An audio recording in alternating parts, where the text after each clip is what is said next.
Good morning students, मैं Vikram Kumar online study पे आप सभी का एक बार फिर से मैं स्वागत करता हूँ।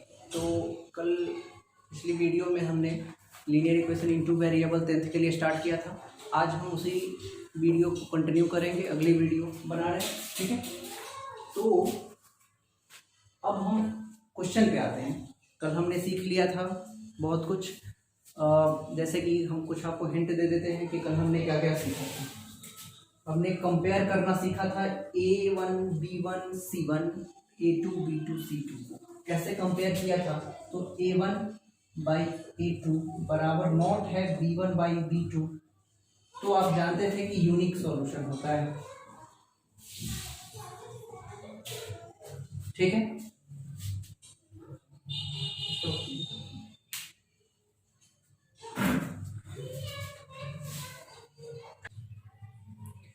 ठीक है, तो आते हैं। कल हमने जो पढ़ा था उसको एक बार मैं आपको फिर से बता देता हूँ। कल हमने पढ़ा था, कंपेयर किया था कि A1 बाई A2 अगर B1 बाई B2 के बराबर नहीं है तो यूनिक सॉल्यूशन होगा। इसके बाद अगर A1 by A2 B1 by B2 ये बराबर है लेकिन C1 बाई C2 अगर बराबर नहीं है तो उसका कोई सॉल्यूशन नहीं होगा, नो सॉल्यूशन। ये हम कल देख चुके हैं। फिर अगर A1 by A2 B1 by B2 C1 by C2 अगर तीनों के तीनों बराबर हैं तो बहुत सारे सॉल्यूशन हो जाएंगे, मेरी सॉल्यूशन इनफाइनाइट सॉल्यूशन होगा। ये हमने कल पढ़ा था। और कल एक चीज बात और बताना था मुझे कि अगर मान लेते हैं कि अगर यूनिक सॉल्यूशन है, इसका मतलब तो एक सॉल्यूशन, यूनिक मतलब एक, मेनी मतलब बहुत सारा। इन दोनों के, इसके पास एक है, इसके पास बहुत सारा है। लेकिन अगर एक बात कहा जाए तो इसके पास सॉल्यूशन है। अगर मैं पूछूं आपसे कि किसके पास सॉल्यूशन है तो आप जवाब दोगे पहला वाला और ये तीसरा वाला, ये दोनों के पास सॉल्यूशन है। और जिसके पास सॉल्यूशन है उसको कहेंगे हम कंसिस्टेंस,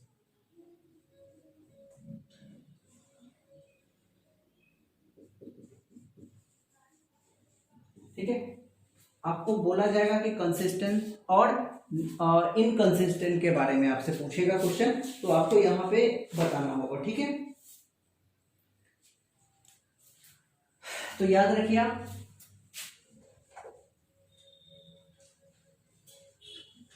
कंसिस्टेंट एंड इनकंसिस्टेंट। तो ये जो दोनों होगा वो कंसिस्टेंट होगा और ये इनकंसिस्टेंट होगा, ठीक है। ये आपको ध्यान में रखना है, ये सारी बात है। अब हम इसी के बेस पे ये 3 एग्जाम्पल बना लेंगे और इस बातों को और अच्छे से जान जाएंगे, ठीक है। तो इसको मिटा के वो 3 एग्जाम्पल मैं आपको समझा देता हूँ, फिर हम अगले क्वेश्चन पे आ जाएंगे। आज की क्लास को स्टार्ट करेंगे।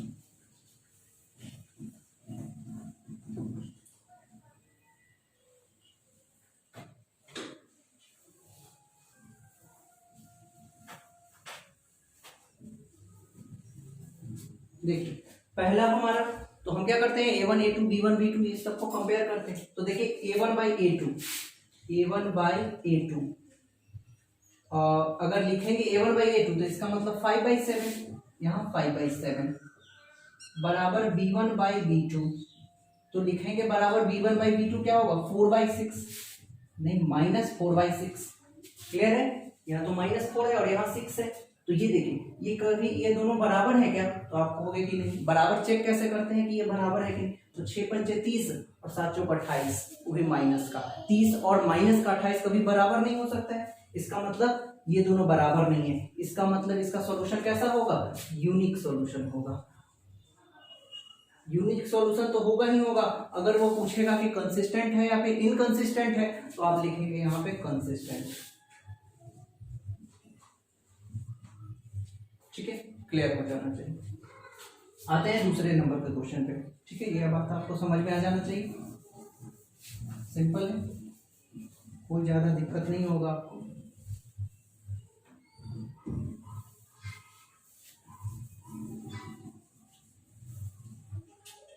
चलिए दूसरा क्वेश्चन कहता है A1 बाई A2 यानी कि 9/18 3/6 और 12/24। इसका मतलब सबको काटेंगे, इसका मतलब 1/2 1/2 1/2 आया, यानी कि तीनों बराबर है।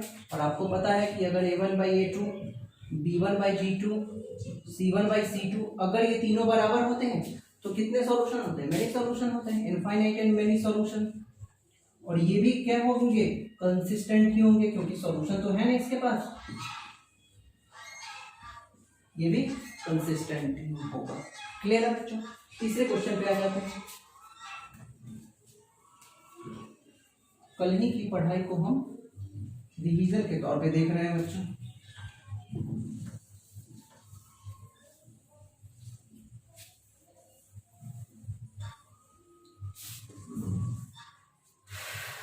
देखिए लास्ट वाला क्या है, कंपेयर करेंगे तो 6/2, फिर -3/-1, फिर 10/9।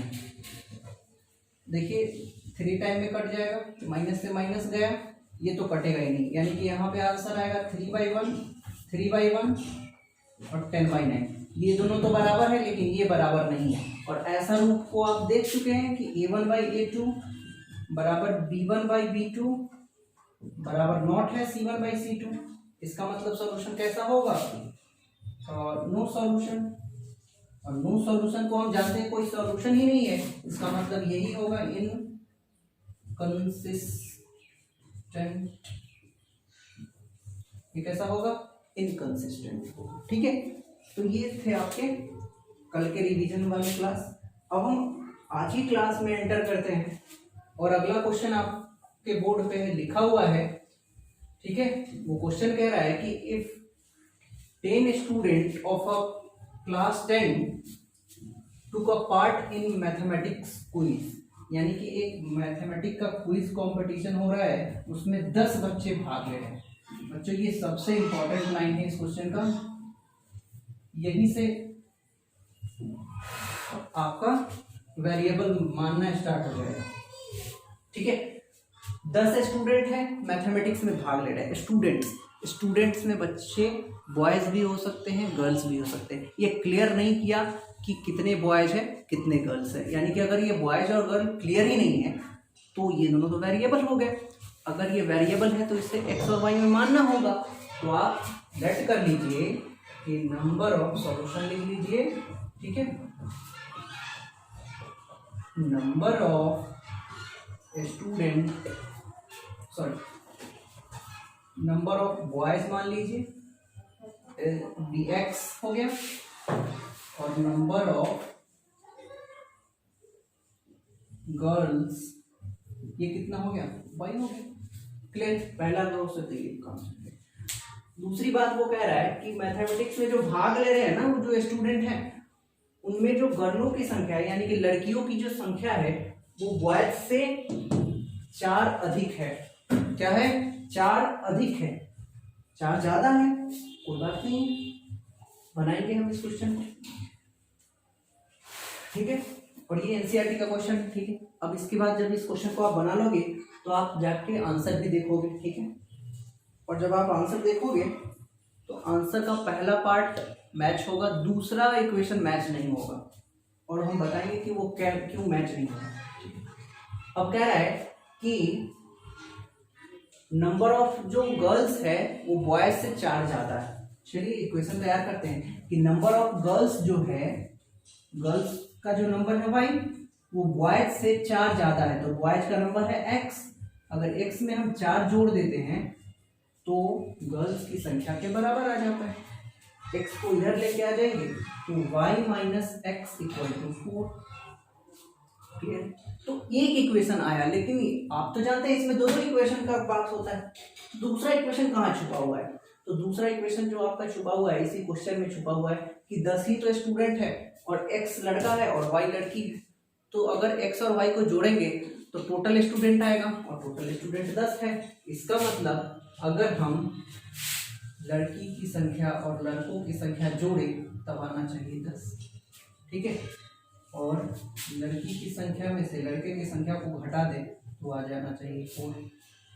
क्लियर है बच्चों? मैं इसको मिटा देता हूँ क्योंकि अब तो तैयार हो गया ना इक्वेशन। ठीक है, अब आप जाओगे वहां सॉल्यूशन में, तो आपको वहां लिखा मिलेगा x प्लस वाई बराबर 10, तो y प्लस एक्स लिखो या x प्लस वाई, मैटर नहीं करता है।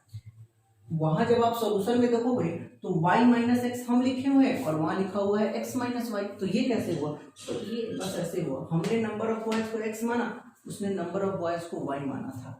हमने गर्ल्स को y माना, उसने बॉयज को y माना है। ठीक है, बस इसी का फर्क है बच्चों, कुछ नहीं है। तो आप किसी को भी कुछ भी माने, इससे कोई फर्क नहीं होता है। ठीक है, आंसर आपका सही आना चाहिए। ठीक है, तो जब आपको क्या करना है, ये तो आप निकालिए। अब नंबर ऑफ बॉयज जो निकालना है कि ये x का वैल्यू कितना होगा और y का वैल्यू निकालना है इसमें, और कौन से प्रोसेस से? ग्राफिकली आपको निकालना है, ग्राफ के माध्यम से निकाल के मैं आपको बताता हूँ कि x की वैल्यू क्या होगी और y की वैल्यू क्या होगी। तो आपको पता है ना कि ग्राफ बनाने के लिए हम किस चीज का इस्तेमाल करते हैं? बॉक्स बनाते हैं, और उसमें एक x का वैल्यू होता है, दूसरा y का। फिर हम क्या करते हैं, x को 0 रखेंगे तो y का वैल्यू 10 आएगा, y को 0 रखिएगा तो x का वैल्यू 10 आएगा। अब करके देखिएगा, क्योंकि अब आप समझदार हो चुके हैं, अब आप समझ सकते हैं चीजों को। फिर अब दूसरा बॉक्स बनाते हैं, x और y लिखेंगे, x का वैल्यू 0 लीजिएगा तो y का वैल्यू 4 आ जाएगा। ठीक है, और y का वैल्यू अगर 0 लीजिएगा तो x का वैल्यू -4 आ जाएगा। क्लियर है? अब इस चीजों को ग्राफ पे हम रिप्रेजेंट करेंगे।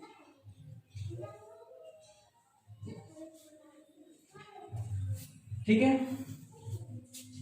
x -4 में भी है, तो आपको यहां तक जाना होगा। ठीक है,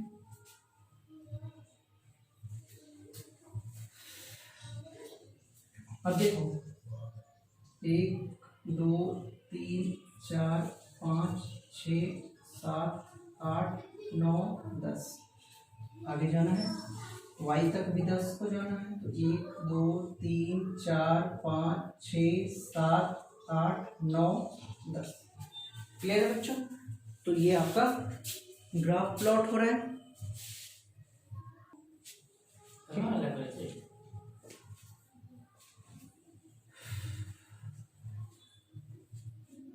ये x एक्सिस और ये y एक्सिस। ठीक है, तो अब हम इसको ग्राफ पे बनाते हैं कि कहाँ होगा 0 और 10, कहाँ होगा x और y 10, तो ये यहाँ हो जाएगा 0 और 10, और 10 और 0 कहाँ होगा? ये वाला पॉइंट यहाँ पे होगा, 10 और 0। जब आप इसको मिलाइएगा तो ये ऐसे, ये यहाँ पे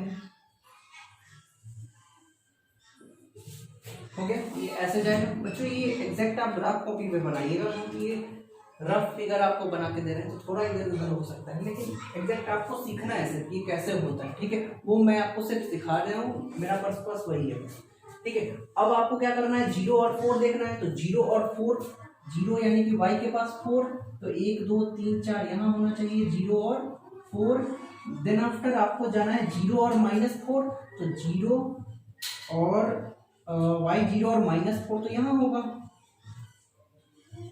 -4 एंड 0, ये आपका यहाँ होता है। जब आप इसको मिलाओगे, एक मिनट,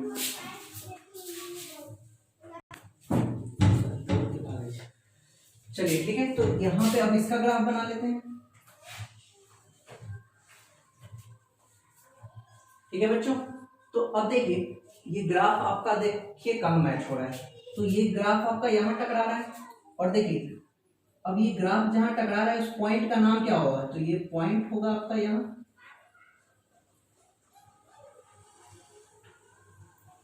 ये पॉइंट है आपका, और इस पॉइंट का देख रहे हैं x कोऑर्डिनेट कितना है 3 है, और y कोऑर्डिनेट कितना है 4, कितना 4 5 6 7, यानी कि यहां से आया 3 और 7। अब जैसे ही आप इसको देखेंगे तो 3 और 7 में x कौन हो गया 3, x की वैल्यू कितनी हो जाएगी 3, और y का वैल्यू कितना हो जाएगा 7। यहां से ये x और y की वैल्यू दे दी आपको। ठीक है, अब आप देख लो, जब आप जोड़ोगे तो 10 आएगा, और 7 में से 3 घटाओगे आप तो 4 आएगा। क्लियर? तो यहां से नंबर ऑफ सॉल्यूशन भी आ गए। तो इसी तरीके से हमें सॉल्यूशन का भी पता चल जाता है, ग्राफिकली भी सॉल्यूशन का पता चल जाता है। तो ग्राफिकली ही हम सॉल्यूशन क्या निकाल सकते हैं? ऐसा कोई तरीका होगा ना कि हम डायरेक्ट वे में बिना ग्राफ बनाए हम सॉल्यूशन निकाल पाए? क्योंकि आपको ये भी सॉल्यूशन आना चाहिए, आपको ये भी बनाना होगा, ठीक है। अब हम सीखेंगे कि बिना ग्राफ बनाए इसका सॉल्यूशन निकालना, ठीक है। तो नेक्स्ट टॉपिक, पहले इसको नोट कीजिए फिर नेक्स्ट टॉपिक लिखिएगा।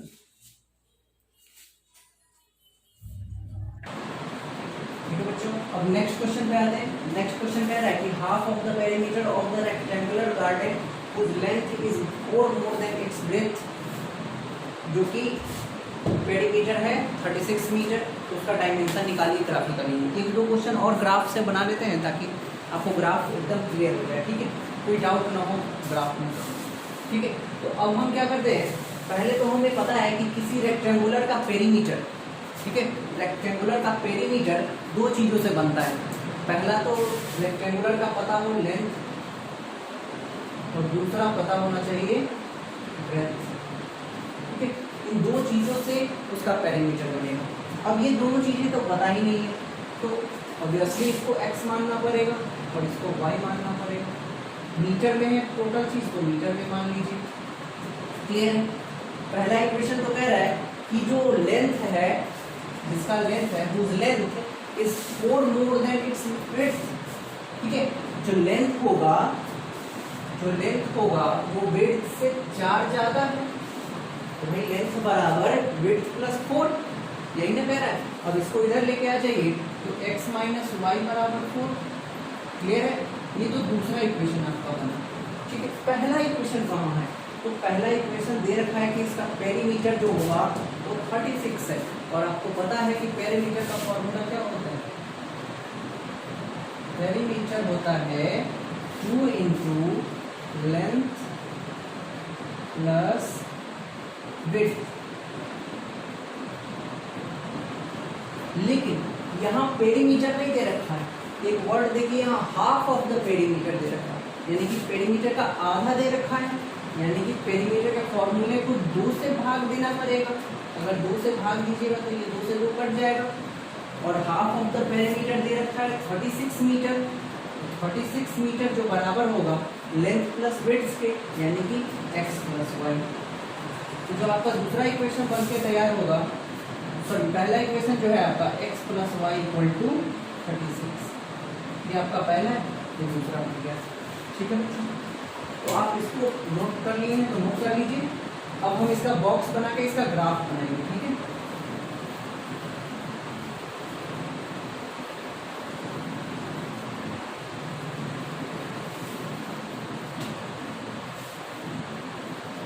अब देखिए, अब तो यहाँ से आप आसानी से बना सकते हैं। पहले तो आपको क्या करना होता है, किसी का भी ग्राफ बनाने के लिए पहले उसका बॉक्स बनाना पड़ता है। तो पहले आप बॉक्स बना लीजिए, एक्स वाई, फिर इसकी 2 वैल्यू, फिर एक और बॉक्स एक्स वाई, फिर इसकी 2 वैल्यू की बात करेंगे। जब देखिए यहाँ पे x की वैल्यू 0 रखेंगे तो -4 हो जाएगा y का वैल्यू, और जब y का वैल्यू 0 रखिएगा तो ये 4 आ जाएगा, यहाँ पे 36 आ जाएगा। तो ये बहुत बड़ी वैल्यू हो सकती है। तो आप यहाँ पर क्या कर लो, आप कोई बात नहीं, आप यहाँ y की वैल्यू 6 ले लो। y की वैल्यू जब आप 6 लोगे तो x की वैल्यू 30 आ जाएगा, और जब आप x की वैल्यू, ताकि आप 0 जब इतना जा ही रहा है तो 0 में ही क्यों ना लेंगे, जो आसान रहेगा। 0 और 36, और इधर रखिएगा 0 तो ये 36, ये आसान रहता है बनाने में। अब देखिए कि अब इसको कैसे बनाएंगे, नॉर्मल सी बात है। और देखिए बहुत बड़ा है ना, इसलिए 5-5 का इंटरवल लेंगे। यहाँ 5, 10, 15, 20, 25, 30, 35, 40 ऐसे जाएंगे। क्यों ऐसे जाएंगे? क्योंकि हम देख रहे हैं 36 तक x को लेके जाना होगा। तो 36 अगर 1 से लिखेंगे तो बहुत लंबा ग्राफ हो जाएगा, तो हम इंटरवल 5 का कर देंगे, क्लियर है। तो ऊपर के में क्या होगा 5, 10, 15, 20, 25, 30, 35, 40 हो गया। इधर भी चले जाते हैं -5, -5 क्लियर है बच्चों। एक्स एक्सिस है, ये वाई एक्सिस है। चलिए बच्चों अब ग्राफ में बना प्लॉट करते हैं कि ये पॉइंट्स कहाँ होंगे 0 और -4। तो x 0 होना चाहिए, 0 0 यहाँ होता है, और y का -4, तो y का -4 तो यहाँ होगा ना 5 से थोड़ा कम, 5 से थोड़ा कम यहाँ होगा। इसको लिखेंगे 0 और -4, ठीक है। अब 0 और 4 कहाँ होगा, तो y का वैल्यू 0 और x का वैल्यू 4 यहाँ होगा, इसी के आसपास होगा ना। देख रहे हैं 5 से थोड़ा कम। ऐसे ही आप अप्रॉक्स हम अभी बना रहे हैं, जब आप ग्राफ पे जाओगे तो आपको एग्जैक्ट वहां बनाना है।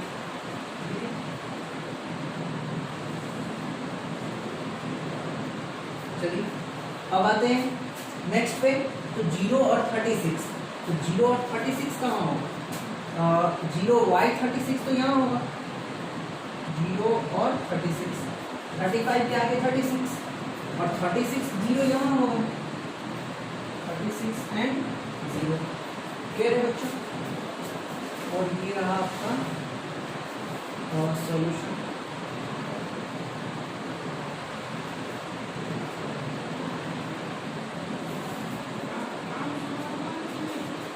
ठीक है,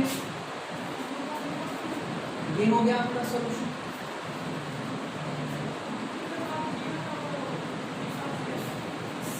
ठीक है, तो अब देखिए कि थोड़ा सा आगे बच्चों कटना चाहिए था, ये सब थोड़ा टेढ़ा हो गया, आप इसको ठीक कर लेना।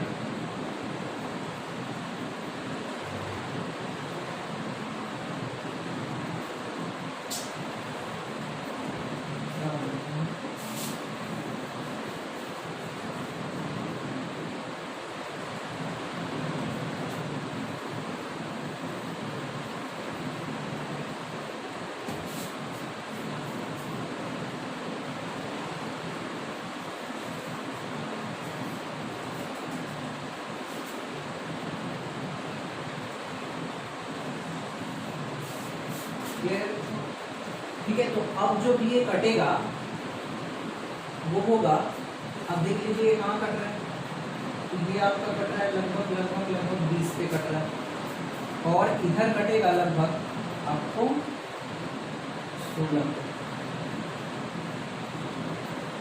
ठीक है, ये जो इसका आंसर होगा वो होगा 20 और 16। ठीक है, x की वैल्यू 20 आएगी और y का वैल्यू 16 आएगा। जब आप ग्राफ में बनाओगे तो एग्जैक्ट कटेगा। ठीक है, यहाँ पे हम अप्रॉक्सीमेट मान के चल रहे हैं, तो आप देख लो कि 20 और 16 कितना होता है, तो 20 और 16 जब जोड़ोगे आप तो 36 आ रहा है ना, x और y, तो x का जो वैल्यू होगा वो 20 हो जाएगा और y का वैल्यू जो होगा वो 16 हो जाएगा। ठीक है, तो आपको ये मान के चलना है, ऐसे ही आपको सारा ग्राफ जो भी होगा आप बना लीजिएगा। ठीक है, और बच्चों यहाँ से ना आपसे क्वेश्चन पूछेगा, आपको इसी प्रकार से 2 इक्वेशन दे देगा। ठीक है, पहला इक्वेशन ये, दूसरा इक्वेशन ये, तो आप जब ये इक्वेशन मिलेगा तो इसका ग्राफ बना लोगे आप, और जब ग्राफ बना लोगे आप तो आपसे पूछेगा कि ग्राफ द्वारा जो एक्स एक्सिस पे ट्रायंगल बन रहा है, तो देखो एक्स एक्सिस पे एक ट्रायंगल भी बन रहा है, ये ट्रायंगल हो गया एक्स एक्सिस का, इस ट्रायंगल का एरिया कितना होगा, इस ट्रायंगल का एरिया कितना होगा, तो उसका अगर आपको एरिया चाहिए बच्चों, अगर उसका एरिया चाहिए तो सबसे पहले ये देख लीजिएगा कि इसका एरिया देख लीजिएगा। सबसे पहले तो लेंथ देख लीजिएगा कि ये लेंथ कितना हो रहा है। ठीक है, यहाँ से यहाँ तक तो मापना आसान है ना, देख रहे हैं कि अब ये 30 हो गया, 30, और किसी भी ट्रायंगल का होता है half into base into height. ठीक है, और ये RS अग्रवाल में ऐसा क्वेश्चन भी बनेगा, half into base into height है ना, तो बेस के जगह पे आपको 30 लेना है, हाफ इंटू 30 एक्स एक्सिस का जो लेंथ होगा वो, और हाइट जो होगा जो उसका वाई एक्सिस होगा ना, ये वाई एक्सिस, तो वाई एक्सिस कितना है, ये 16 है ना, एक्स और वाई है ना, तो वाई 16 है, तो आपको यहाँ पे लिखना है 16। ऐसा ही आपका सारा क्वेश्चन सॉल्व हो जाएगा, ठीक है। तो इसी तरीके से आप ये भी बना सकते हैं। अब हम नेक्स्ट क्वेश्चन पे आते हैं, ठीक है, इसको मिटा देते हैं, ठीक है। नेक्स्ट क्वेश्चन पे आते हैं। अब हम अलजेब्रिक द्वारा सॉल्यूशन नहीं निकालेंगे, सॉरी ग्राफिकली अब नहीं निकालेंगे, अब हम अलजेब्रिक सॉल्यूशन देखेंगे कि उसका किसी भी इक्वेशन को निकालने के लिए ग्राफ के अलावा कौन सा सॉल्यूशन होता है। तो ग्राफ के अलावा अलजेब्रा में 3 तरीके से इसका सॉल्यूशन निकाला जाता है। वो 3 तरीका कौन कौन सा है? पहला है आपका सब्स्टिट्यूशन मेथड, ठीक है, दूसरा आ जाता है एलिमिनेशन मेथड, तीसरा आता है क्रॉस मल्टीप्लिकेशन। ये तीनों ही आपके सिलेबस में और पढ़ना है, ठीक है। तो हम एक एक करके तीनों को डिस्कस करेंगे कि क्या क्या होते हैं ये सब। तो सबसे पहला जो है सब्स्टिट्यूशन मेथड, जो कि बच्चों को भी समझ में आ जाता है, ये बहुत आसान मेथड है, तो वही मेथड हम डिस्कस करते हैं। तो सब्स्टिट्यूशन मेथड कहता है कि एक किसी x और y 2 वेरिएबल है ना, तो दोनों वेरिएबल में से कोई एक वेरिएबल को निकाल के दूसरे में सब्स्टिट्यूट कर दीजिए, एक का वैल्यू निकाल के दूसरे में रख देना, यही सब्स्टिट्यूशन कहलाता है। तो देखिए सब्स्टिट्यूशन में सबसे पहला एग्जांपल हमने लिया है x + 2y = 3। तो हम क्या करेंगे कि यहाँ से x का वैल्यू निकाल लेंगे, इस 2y को उधर ले जाएंगे, तो x बराबर हो जाएगा 3 - 2y, x का वैल्यू आ गया हमको, और इस x की वैल्यू को हमें यहाँ रख देना है, यही सब्स्टिट्यूशन कहलाएगा, ठीक है। तो अब देखिए इस x को हमको यहाँ रखना होगा, तो 7 × x है, तो x के जगह पे हम लिखेंगे 3 - 2y - 15y = 2, ठीक है। अब यहाँ से जब आप मल्टीप्लाई करोगे तो 21 और ये माइनस का 14y और माइनस का 15y = 2।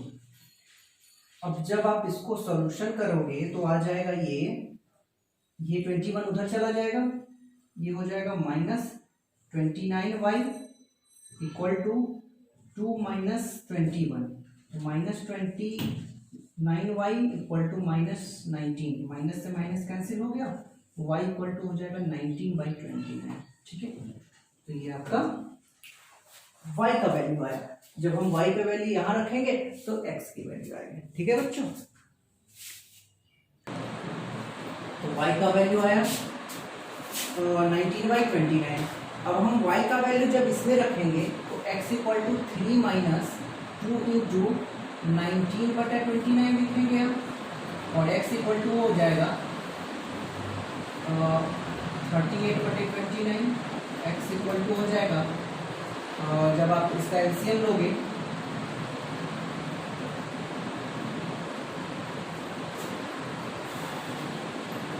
49/29।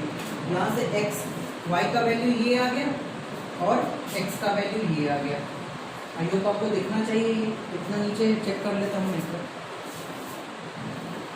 ठीक है बच्चों, दिख रहा है। तो आपको ये याद रखना है कि x का वैल्यू और y का वैल्यू हम कैसे लाएं, ठीक है। एक दो और एग्जांपल नहीं, बहुत सारा एग्जांपल देख के हम लोग डिस्कस करेंगे कि कैसे आता है वैल्यू।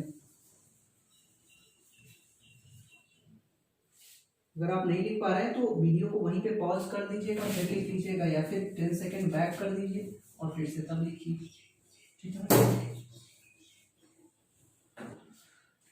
अब देखिए दूसरा आपका जो इक्वेशन है, पहले तो अब इस स्टेटमेंट से हमें इक्वेशन बनाना है, क्योंकि पहले तो इक्वेशन दे दिया है, फटाक से हम आंसर निकाल लेंगे, लेकिन अब स्टेटमेंट से इक्वेशन और इक्वेशन से तब आंसर निकालना है, तो अब थोड़ा सा और मेहनत करना पड़ेगा।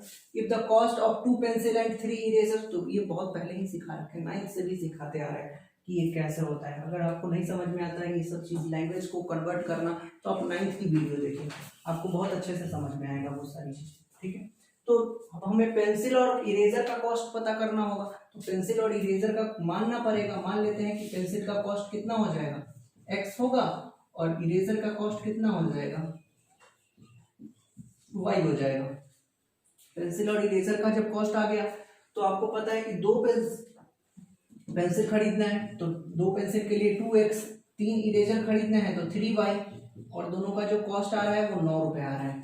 अब खरीदना है 4 पेंसिल तो 4x, और 6 इरेजर तो 6y = 18। क्लियर है बच्चों। बात आपको समझ में आ रहा होगा। तब अब हम इसका सॉल्यूशन निकालेंगे।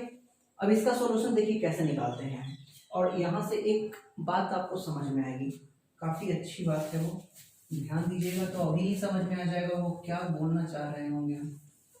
अब देखिए यहाँ से आपको क्या करना होगा, x का वैल्यू निकालना होगा। तो आप देखिए कि यहाँ से आप 2x है तो 3y को उधर लेके चले जाइए तो 9 माइनस 3y हो जाएगा। x का वैल्यू अगर निकालेंगे तो 9 माइनस 3y बटा 2 होगा, ये होगा।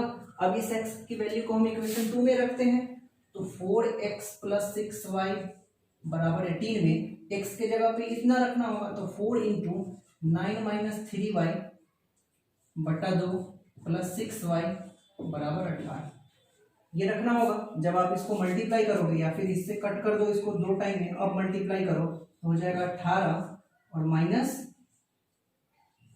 6y प्लस 6y बराबर 18। अब देखो ये दोनों कट गया, 18 बराबर 18। हम तो निकालने चले थे x और y की वैल्यू, लेकिन x और y तो आया ही नहीं, सब कट गया, ये कांस्टेंट रूप आ रहा है, दोनों बराबर में बराबर। ये क्या हुआ भाई, तो ये हुआ ये, ऐसा नहीं कि हम कहीं गलती किए हैं, कहीं गलती नहीं है बच्चों, आप एक बार चेक कर सकते हैं। 2x बराबर 9 माइनस 3y, फिर x बराबर 9 माइनस 3y बाई 2, इधर मल्टीप्लाई हुआ, 4 2 से कटा, 9 2 18, 6y प्लस 6y एंड 18। ठीक है बच्चों, तो यहां से क्लियर हुआ ये बात, ठीक है। अब देखिए हुआ ये यहाँ पे कि आप जरा गौर करो तो ये क्या है, 2/4, ये 3/6, ये 9/18, तो आप तो देख सकते हो 1/2 1/2, इसका तो यानी कि तीनों बराबर आ गया। तीनों कब बराबर होता है, a1/a2, b1/b2, c1/c2। अगर तीनों बराबर आ जाए तो इनफाइनाइट मिनी सॉल्यूशन होता है, कोई एक सॉल्यूशन तो होगा ही नहीं, और जब कोई एक सॉल्यूशन है ही नहीं है तो सॉल्यूशन निकलेगा कहाँ से। यहाँ तो बहुत सारा बतेर सॉल्यूशन आ गया, जो सॉल्यूशन रखते जाइएगा आप। x का यहाँ पे कुछ भी वैल्यू रखो, x का कुछ भी वैल्यू रखो या फिर y का कुछ भी वैल्यू रखो, x का वैल्यू आता चला जाएगा, वो सारा का सारा इसमें सब्सट्रैक्ट करता जाएगा। ठीक है बच्चों, तो यहाँ से आप निकाल सकते हैं ऐसे। तो यहाँ जैसे ही दिखे कि ये नहीं निकाल पा रहे हैं, इसका मतलब आपको लिख देना है कि here infinite and many solution for, यहां लिख देता हूं मैं, for x is equal to 9 minus 3y/2। ठीक है, ऐसे लिख दीजिएगा, ये आपका क्लियर हो जाएगा। ठीक है बच्चों, अगले क्वेश्चन पे आते हैं। ठीक है, अब आते हैं नेक्स्ट क्वेश्चन, सब्स्टिट्यूशन मेथड के 2-3 क्वेश्चन और बनाते हैं। ठीक है, अब देखिए अगला क्वेश्चन आपका क्या है, √2x प्लस √3y बराबर 0 और √3y √8 0 के बराबर। तो यहाँ से हमें x होगा, ठीक है, तो ठीक है x है। ठीक है, तो अब यहाँ से क्या करना होगा, तो हम यहाँ से x की वैल्यू निकाल सकते हैं। तो √3x ये उधर चला जाएगा तो √8y के बराबर हो जाएगा। 0 प्लस तो उतना ही होगा वैल्यू, यहाँ से हम लिख सकते हैं x इक्वल टू √8y बटे √3। क्लियर है बच्चों। अब इस x का वैल्यू इस इक्वेशन में रखेंगे, √2x plus √3y equal to 0 में रखेंगे, तो √2 तो रहेगा ही रहेगा, x के जगह पे रखेंगे √8/√3y और प्लस ये है आपका √3y। ठीक है, बराबर 0। अब देखिए यहाँ से हम क्या करेंगे, y को कॉमन ले लेंगे। देखिए कितना मिनटों में ये सवाल हो जाएगा। y कॉमन जब लीजिएगा तो ये जो भी है आप इसको मल्टीप्लाई भी कर सकते हो, √16 बटे √3 प्लस √3 बराबर 0। अब देखिए ये होल टर्म उधर जाएगा, इधर मल्टीप्लाई में है तो उधर डिवाइड में, और 0 की तरफ कुछ भी डिवाइड में चला जाए तो 0 ही हो जाएगा, 0 के अलावा। तो ये हो जाएगा 0 बटे √16 बटे √3 प्लस √3, ये इधर आ जाएगा और इसका आंसर तो 0 ही होता है। तो यानी कि हमारा यहाँ से निकल के आया y इक्वल टू 0। जब y इक्वल टू 0 आया और जब हम यहाँ पे 0 रखेंगे तो वो x इक्वल टू भी 0 कर देगा, यानी कि x की वैल्यू भी 0 आ गई और y की वैल्यू भी 0 आ गई। ठीक है बच्चों, तो यहाँ से आप इसको समझ लीजिए। अब आप यहाँ पे आइए, नेक्स्ट क्वेश्चन को करते हैं।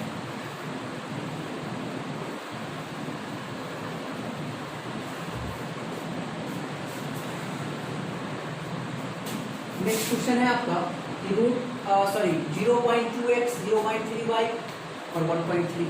अब ये पॉइंटों में आता है, थोड़ा कैलकुलेशन ना आपका बढ़िया होना चाहिए, इसलिए ये क्वेश्चन आपको बताने की कोशिश करता है कि जिसका कैलकुलेशन बिल्कुल घटिया होगा वो नहीं बना पाएगा, वो कहीं न कहीं गलती कर देगा और मार खा जाएगा यहाँ।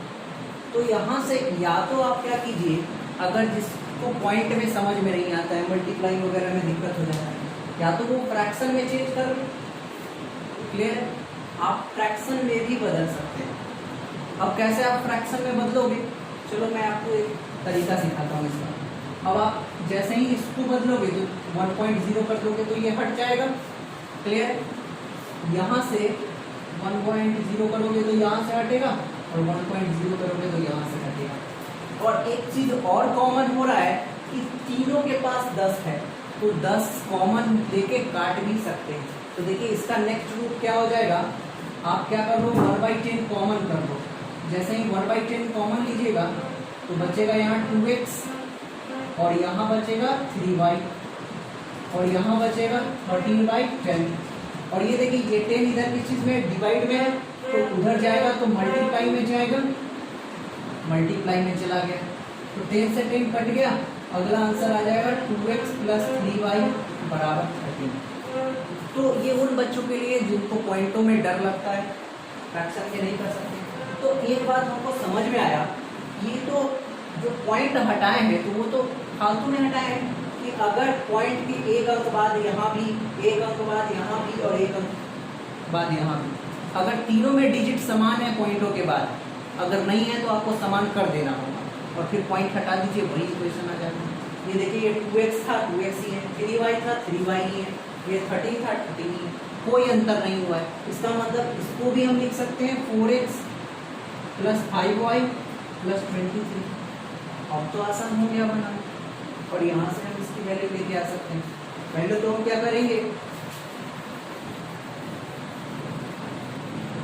पहले हम करेंगे क्या, यहाँ से x की वैल्यू निकालने की कोशिश करेंगे तो 2x बराबर हो जाएगा 13 - 3y, तो x इक्वल टू हो जाएगा 13 - 3y/2 और ये x की वैल्यू हम इस इक्वेशन नंबर 2 में रखेंगे। इक्वेशन 2 में रखिए आप 4x + 5y = 23, x के जगह पे रखिए 13 - 3y/2 + 5y = 23। 2 से 2 कैंसिल, 4 2 2 जा 4, ये होगा 26, 6y 5y 23, ये घट जाएगा, ये उधर चला जाएगा तो यहाँ से हो जाएगा -y और ये जब घटेगा तो इधर आएगा -3, कैंसिल हो जाएगा, y = 3। जब y की वैल्यू 3 आ जाएगी तो हम यहाँ रखेंगे तो 9, 13 में से 9 गया 4/2, यानी कि x की वैल्यू आ जाएगी 2। क्लियर है बच्चों, तो बहुत ही आसानी से सीखेंगे। अभी तो हम आपको बता रहे सब्स्टिट्यूशन मेथड, ये एकदम बच्चों वाला प्रोसेस होता है, इससे भी बेहतर प्रोसेस है हम लोगों को इसके सॉल्यूशन निकालने के। ऐसा नहीं है कि एग्जाम में आपको डायरेक्ट पूछेगा कि सब्स्टिट्यूशन ट्री निकालो, अब ऐसा नहीं आता है क्वेश्चन। अब आपसे डायरेक्ट इक्वेशन देगा और सॉल्यूशन पूछेगा, किस मेथड को लगाना है ये कोई ज़रूरी नहीं है। तो हम तीनों मेथड लेकिन हमारे सिलेबस में है तो सीखना पड़ेगा, हम सीखेंगे। अब अगले क्वेश्चन पे आते हैं, ये बहुत ही इंपॉर्टेंट क्वेश्चन है अगला, इसको बहुत अच्छे से सीखिएगा।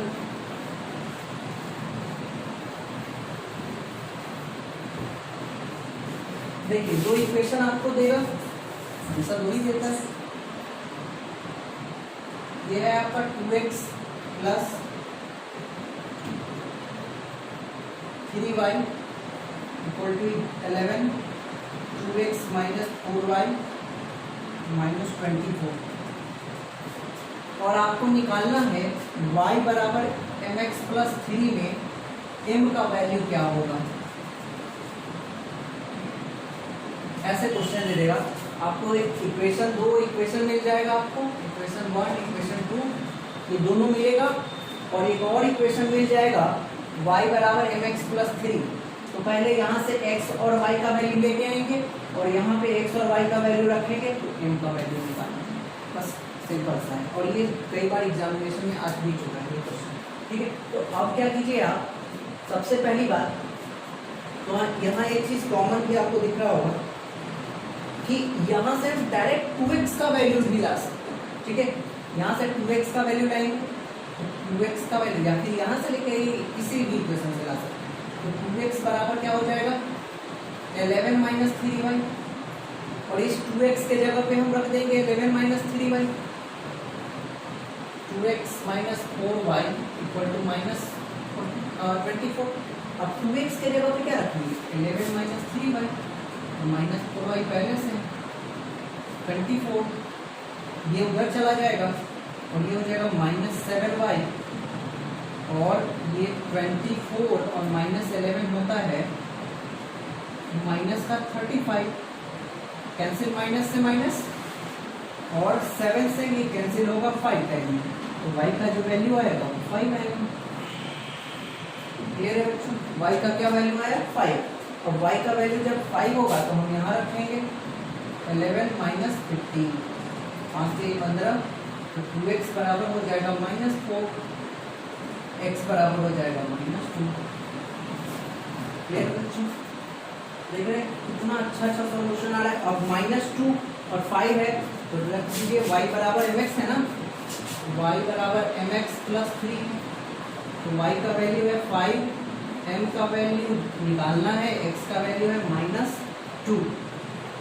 तो जब आप m को माइनस 2 से मल्टीप्लाई करोगे और 3 जोड़ोगे, ये 3 इधर माइनस में आ जाएगा, तो 5 में से 3 गया 2, और m माइनस 2 मल्टीप्लाई में, तो ये इधर आ जाएगा m बराबर 2 बटे माइनस 2, कैंसिल हो जाएगा, m इक्वल टू माइनस 1 आ जाएगा। एक बार और अगर मान लेते हैं आपको समझ में नहीं आ रहा है तो फिर से देखिए, काफ़ी इंपॉर्टेंट क्वेश्चन है ये, और फिर आप बनाने की कोशिश कीजिए। तो बच्चों आज के लिए हम इतना ही रख रहे हैं, ठीक है। कल इसका एक दो और क्वेश्चन देखेंगे, इसके बाद आ जाएंगे नेक्स्ट आपका आता है एलिमिनेशन, ठीक है। ये तो पहला मेथड है सब्स्टिट्यूशन, अगला मेथड सीखेंगे एलिमिनेशन, ठीक है बच्चों। तो आज के लिए इतना ही, बाय बाय, टेक केयर, कल मिलते हैं।